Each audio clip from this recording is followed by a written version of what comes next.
Awesome. Thank y'all for being here. We'll get started. Just want to do a quick introduction. My name is Dawson Spencer. I serve as the long-term recovery branch manager for North Carolina Emergency Management, which oversees the Aerial Asset Accessibility Grant Program. We're a small but mighty team.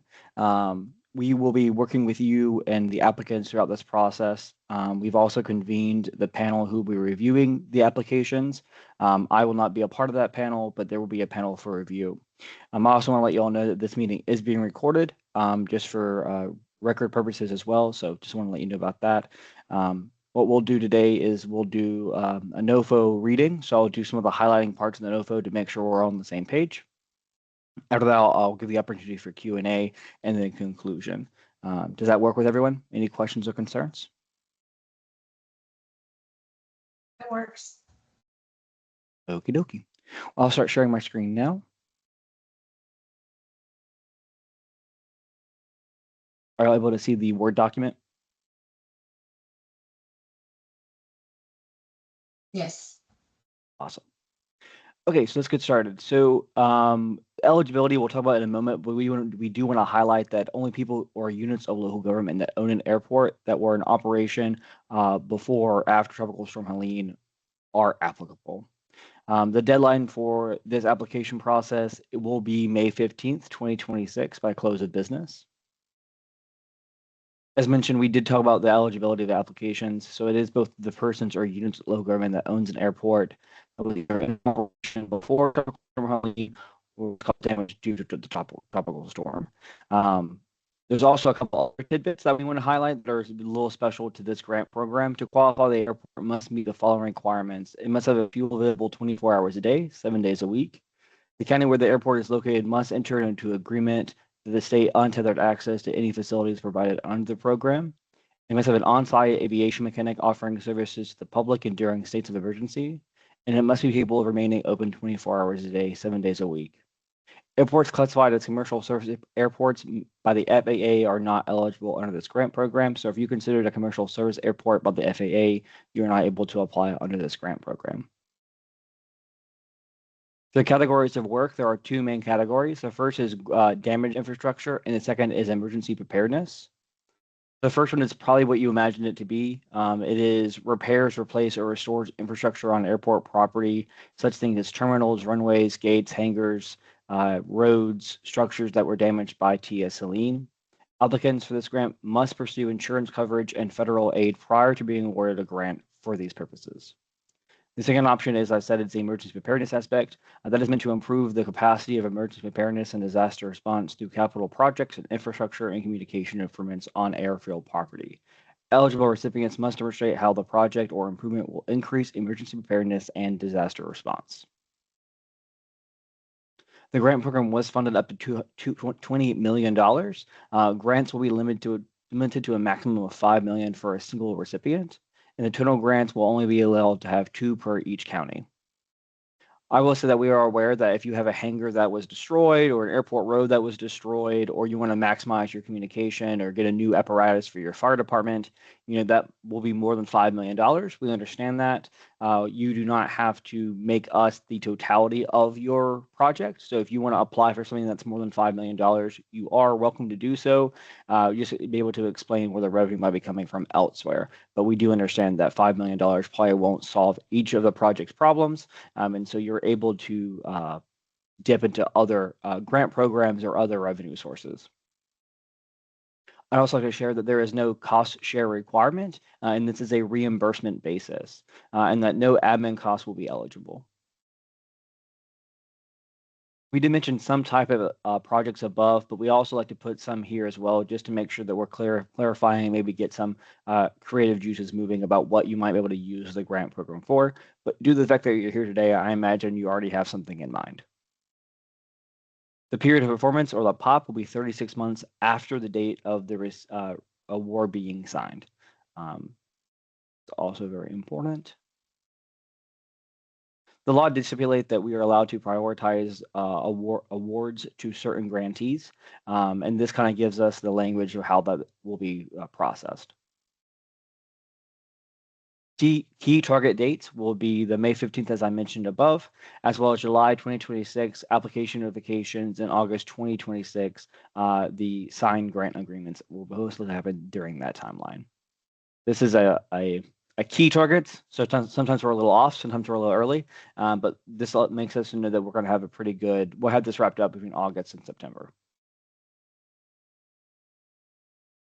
Application submission, this is a pretty common question that we get. So we are not FEMA public assistance, and we are not anything associated to that. So we have our own application process that's simple but different. And so you'll be able to submit your application via email. There is no portal. There's nothing that you need to do besides email your application. We try to do that to make sure that those who have a smaller staff or those that may be in a less capacity of airports were able to apply for grant programs no matter what their staff looks like. The 6 things that you all need to include are listed here. I'm not going to verbatim read them out, but they are listed here in what you might need. If you have any questions about those things, since it is different than most applications that you might be applying for, we're happy to answer any questions either now or later. You can email us. We're happy to get back to you. This also mentioned at the very bottom that projects will be required to sign an MOA or a grant agreement, and that when you do that, you will also be required to provide documents and forms to OSBM, which are the ones below. These are all required for OSBM and state law when you are a grantee of the state government. That concludes my presentation on the NOFO highlights. I'm happy to answer any questions you may have about the program. Feel free to raise your hand or put it in the chat or just speak freely. There's 2 of us, so I think we can manage. How competitive do you anticipate it being? I mean, based on past applications. So we've never done anything like this program before. We've never had a disaster recovery airport crossover in the existence of NCEM, and so we're not quite sure how competitive it will be. I will say that we're hoping for it to be competitive, but if we're talking about what we saw yesterday and today in the technical assistance meetings, there weren't many individuals that showed up, that either because they already have an idea of what they want to apply for, or because they had revenue through insurance policies and things of that sort. Not quite sure what that looks like, but I would say no matter what, I would recommend that you apply. Hopefully it will not take that long to get together your 6 documents, and that we'll be able to move forward pretty quickly. That's one beauty about LTR, is that we're a state process, so we don't require FEMA approval or anything like that. The approval is between the panel, me, and my boss. So it does not require a long-term command list to get things approved. It's pretty simple and straight to the point. And so I would recommend applying if you are interested, if you have a project in mind. What airport are you from, if you don't mind me asking, Kelly? Wilkes County. Wilkes, awesome. I think Maria has a question. Maria? Yeah, I just want to say, Dawson, I wasn't able to attend yesterday. We migrated to Microsoft 365 and I lost my whole network profile. So IT was doing that all day yesterday. I couldn't attend it. Will there be maybe a recording of that we could go back and watch, or will there be some notes sent out about it? Yeah, so both these will be posted online to the same place where you found the link to get to these. And so if you want to go back, you're more than welcome to look at those. I would say it was very similar. There were a couple of questions that y'all are not asking, but they were like project specific to what they wanted to get done. But you're more than welcome to watch those. We'll hopefully have them linked and uploaded to YouTube rather quickly and then posted on the NOFO website. Okay, thank you. And I know we've talked a couple of times prior to this with me just waiting on the NOFO to be posted. So I think we pretty much got all of our stuff together, because we've also applied for bipartisan, the infrastructure law, the bill funding to go along with this project. So we appreciate this opportunity and look forward to submitting the application. Thank you. Thank you, Maria. Yeah. Kelly, I believe you had a question. Yeah, the one yesterday was basically the same thing that we're doing today. Is that right? Yes, okay, sir. The only difference is that people were different, and so your individual questions were not the same, but how I presented it and what I said and what I highlighted was exactly the same. Okay.